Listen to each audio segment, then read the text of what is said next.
On my 18th birthday, my sister Fei Fei placed a crown on my head, and our family celebrated the occasion. When my father asked for my wish, I hesitated to share it, joking it wouldn't come true if spoken aloud. Fei Fei playfully asked me to reveal my wish, while my father playfully joked that I might have some bold 18-plus wishes. Eventually, I revealed it as I couldn't stand their embarrassing jokes. I wished for us to stay together forever. But then, something strange happened. A red flash appeared, and I witnessed a disturbing scene of blood splattering everywhere. The room seemed to transform into an open stadium, with buildings around us crumbling. I saw my mom, dad, and Fei Fei falling to their deaths before a monstrous entity stood in front of me. The shock of the dream woke me up, realizing I was in the classroom all along. The teacher scolded me for dozing off and asked about the Earth-OL era displayed on the screen. I apologized and explained that I had worked late the previous night, leading to my tiredness. I knew the answer to the question the teacher asked, but he interrupted me and sent me to the back of the class to wake up. I felt indignant and thought about how I could have easily answered the question, given my genius-level understanding of theory. The teacher then explained the Earth-OL era, a time-space disorder in 2036 AD that transformed Earth into a game-like world with both dangers and opportunities. In this era, powerful monsters randomly appear, and humans can level up and acquire various professions and skills. After some initial chaotic years, 5 major league towns emerged to establish a new world order and combat the monsters. My name is Yi Wu and I am currently at level 3. After school, I encountered Luo Feng, a level 5 bully who demanded protection fees from me. 2 years ago, I protected him from bullying, but now he sought to exploit me for money. As we argued, he attacked me in the stomach, but Fei Fei, a level 7 fighter, came to my rescue, scaring the bullies away. Although I felt a bit embarrassed, I appreciated Fei Fei's support. Feeling like a loser who couldn't level up, I wondered if I was the only one in this world facing such a predicament. Nevertheless, I resolved not to give up on protecting my family and our happiness. I knew I had to become stronger, and I was determined to face the challenges that lay ahead. I waited for a minute, feeling a mix of emotions as it was my birthday and there was a crisis going on. I couldn't believe that the nightmare I had earlier might be coming true now. Since the crisis was happening at our home, I suggested going to a restaurant far away to stay safe. My mom was worried that the food she prepared would go to waste, but my dad supported my decision since I was the birthday boy. Fei Fei was very happy about this. We finished our dinner at the restaurant without any incidents, and I started to think maybe I was just being paranoid. But suddenly, everything changed as I saw a purple light followed by an explosion. My father protected us and it turned out to be a crack in the sky that spawned monsters randomly. People started running away, and some went to alert the guards. I was surprised to see this dangerous situation in what was supposed to be a safe area, and a ghost-eyed demon spider came out of that portal. It was a terrifying level 15 monster and it locked its gaze on my family. My father bravely went to fight it, telling us to run away. He was only level 10, and it seemed like he was risking his life for us. The spider could talk and mocked humans, considering them weak. It attacked my father, causing him to fall down instantly. My mother couldn't bear to watch and tried to help, but the spider smacked her away. It seemed focused on devouring my father, as it found him delicious due to his level 10 strength. The situation was dire, and I didn't know what to do. Then, my little sister Fei Fei surprised us all by challenging the spider herself, urging me to get our parents away from there. She showed incredible courage. I was in shock seeing the nightmare unfold before my eyes. The spider attacked Fei Fei with great force, causing her injury. I couldn't bear to see her hurt, so I stepped in and took the blow for her. I knew I couldn't hold the spider off for long, so I asked Fei Fei to leave and save herself. My health was plummeting, and I felt weak and useless, wishing I had been stronger. As I was fading, I heard a system message which displayed something. The spider wasn't interested in eating me because I was only level 3. Miraculously, it triggered the king account system, and something called Emperor Qian was selected from it. At that moment, my sister planned to escape using the chance as per my wish, but the spider caught up with her. Since she had no way, she rushed towards the monsters to avenge me, but I couldn't let her sacrifice herself for me. I mustered some hidden power and blocked the monster's attack completely, surprising Fei Fei. She couldn't believe that her dying brother was now standing before her with incredible strength. I stood before her feeling like a hero with newfound power, and I told her to leave. The spider was furious with me, considering me a level 3 weakling, but I had managed to stop its attack.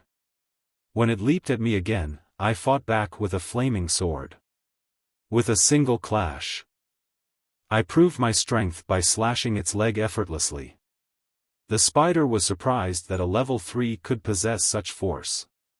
Though I stood at a distance, I could feel my body struggling to handle the immense power I now possessed. I began vomiting blood, realizing that this transformation had pushed my body beyond its limits. The spider was delighted, thinking my body would explode due to the overwhelming power I held. My blood volume had dried up, and this transformation was maintaining that state. I knew I had to end the fight quickly before my transformation ran out. The spider didn't care about my condition, assuming I was finished. It wanted to take advantage of the opportunity given by Master Chang, who had opened a portal in the middle of the city and wanted to hunt down more powerful fighters to level up. I couldn't let it leave and endanger my family, so I used the Inferno skill to block its path. I need to kill it here. At the same time, the city guards arrived to help me. However, they ignored my advice to not attack because they were all level 10 fighters and believed they could handle the spider. The spider's health was down to 39%. But it used its skill to bind the people around it with spider silk from the ground. It killed them to gain more experience and leveled up. Afterward, it charged at me to finish me off, but I managed to defend myself. Monsters usually level up by going all out against weaklings. But humans were easy targets as most would let their guard down at the end. The spider had used this same method to hunt thousands of people. It mocked my helplessness and struck me down as my powers began to deplete. When my health fell below 10%, the system asked for permission to use the Red Storm, a powerful move I had been keeping secret. For 3 years, people had mocked me for not being able to level up, but now, I was determined to show them the strength of the once called loser.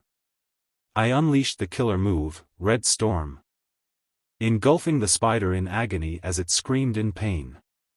The spider noticed that the flames were very powerful, belonging to an emperor level, which is a highly advanced skill near level 300. The spider died, mentioning that Master Chang wouldn't spare me, who was its superior.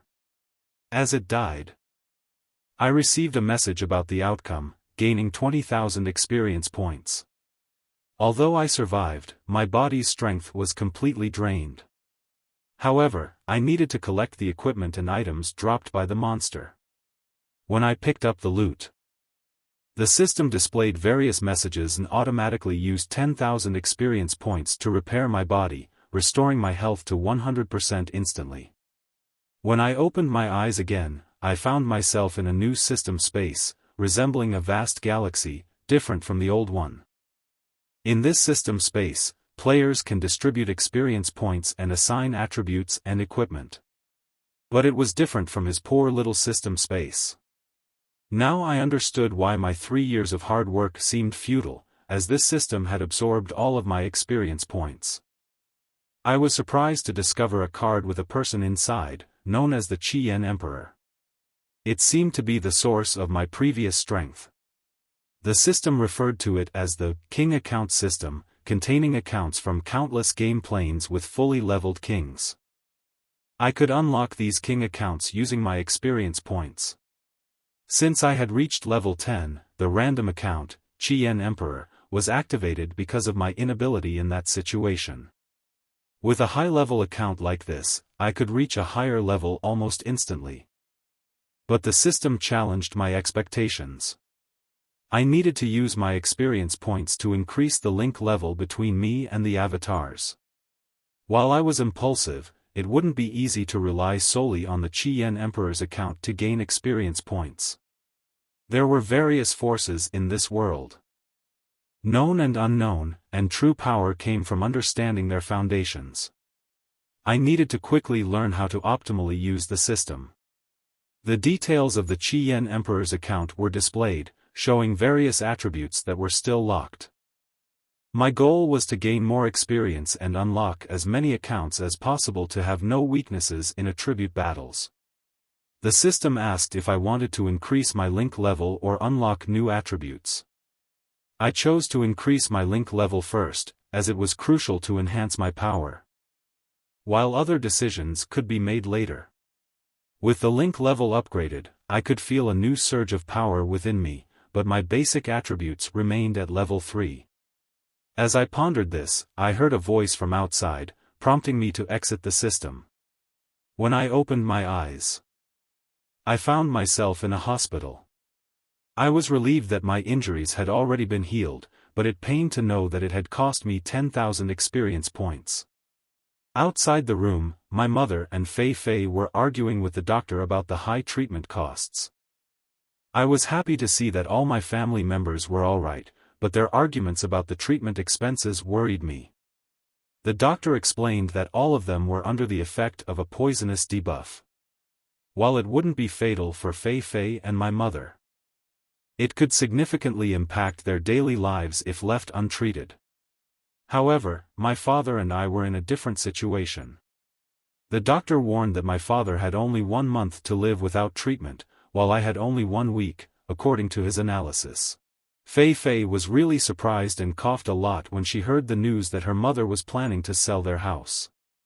Her mother tried to comfort her and asked her to calm down. I came out of my room to stop the sale of the house since it was something my parents had worked hard for. The doctor was surprised to see me in good condition and not affected by the poisonous debuff like Fei Fei. I advised Fei Fei to rest and not talk too much so as not to make things worse. I asked the doctor about the cost of treating my family members other than me, which was $300,000. The doctor was doubtful about my recovery, even comparing it to high-level players in a game. I requested the doctor to start the treatment, promising to get the money within an hour. Then, I realized I didn't have enough money, even though I had saved some from my rewards for defeating a spider. The quickest way to get the money was to sell valuable items and equipment. I had a level 15 magic crystal, which was very valuable. So I decided to sell it in the black market to avoid raising suspicions in regular auction houses who would inquire about the source of it. I had heard a rumor about the black market being in the 9th security zone, a place where anything could be sold. It was difficult for me to come here before, but I had no choice now. However, I was stopped by 2 thugs guarding the gate who didn't believe I had anything valuable to sell. An old man, a big shot, intervened and vouched for my credibility. I showed the crystal to prove its value, and he agreed to have a business talk with me. We went to an underground trading floor, which turned out to be like a bar. The boss seemed to have tactics to make buyers spend all their savings by getting them drunk. While I was there, 2 men tried to cause trouble for me but were stopped by the old man's guard, who mentioned that I was Elder Li's guest representing Huangjing Group. I couldn't hear what they were saying about Elder Li as I was focused on meeting him, but it seemed he was pretty evil one. Finally, I met Elder Li, who started to talk down the value of the magic crystal to lower the price. I urged him to name the price quickly since I was in a hurry. Elder Li wanted to buy a crystal from me for 100,000, but I knew it was worth at least 200,000. When I tried to leave, the guard stopped me, and Elder Li threatened to sell it to him and threw the money. I thought about fighting back, but it could have consequences later, and I wouldn't get the money if I caused trouble there in 1 hour. So, I reluctantly decided to accept the offer. Just then, A young woman named Mo Kier from the Hanmo group appeared and expressed her interest in buying the crystal from me. She and Elderly argued because their groups were rivals. Although I felt like I knew her, I couldn't remember where we met. Mo Kier bid 300,000 for the crystal, which made Elderly angry because it was 50% more than my asking price. She criticized Elderly and the Huangjin group for being petty against a level 3 player like me. As Elderly left, she taunted him, saying to invite her next time for a good product.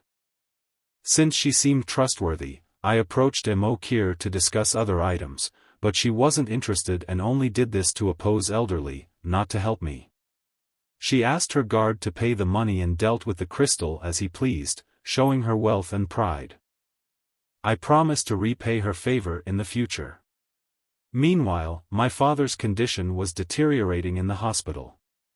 The director of the hospital, a baldy, wanted to throw us out because we couldn't pay the fees. The doctor tried to explain that we had already paid the hospitalization fees and about me going out to prepare for the money.